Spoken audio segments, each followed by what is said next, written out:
اس کو گوارا نہیں کرتا۔ کفار نے جب انہوں نے کہا بھی آپ کی آخری خواہش کیا ہے، انہوں نے کہا میری آخری خواہش یہ ہے کہ مجھے 2 نفل پڑھنے دیجئے۔ جب 2 نفل پڑھے تو ہاتھ اٹھا کر دعا کی، یہ آخری نماز پڑھ رہے ہیں دنیا سے جاتے ہوئے، اور دعا کیا کی کہ اے اللہ میں تیرے نبی سے راضی ہوں اور وہ مجھ سے راضی ہیں، اے اللہ میرا آخری سلام جو ہے میرے نبی تک پہنچا دیجئے، آخری سلام۔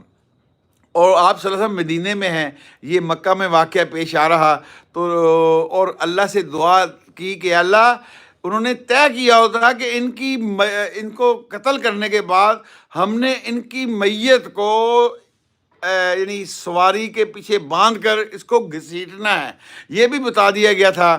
انہوں نے پھر کہا کہ یا اللہ میری میت کی میری جو جب میں مر جاؤں نا، جب یہ مجھے شہید کر دیں تو میری میت کی بھی حفاظت کرنا۔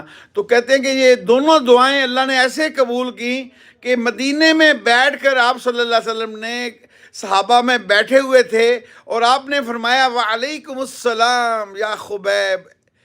صحابہ بڑے حیران ہو کر پوچھنے لگے یا رسول اللہ صلی اللہ علیہ وسلم، آپ نے خبیب تو یہاں نہیں ہے اور آپ نے وعلیکم السلام کہا ہے، اور یہ کیسے ہوا ہے؟ آپ نے فرمایا کہ جبرائیل علیہ السلام نے خبیب کا جو سلام ہے مجھ تک پہنچایا ہے، اور خبیب کو کفار نے شہید کر دیا ہے۔ اور شہید ہوتے ہی جب وہ نیچے زمین پر گرے ہیں، اور یہ آپ مسلم اور بخاری شریف میں یہ حدیث پڑھ سکتے ہیں، ان کی میت جب زمین پر گری ہے تو زمین نے ان کو نگل لیا، یعنی اپنے اندر سما لیا، ان کی میت کا پتہ ہی نہیں چلا کدھر چلے گئی۔ اللہ نے ایسی حفاظت کی، ایسی حفاظت کی۔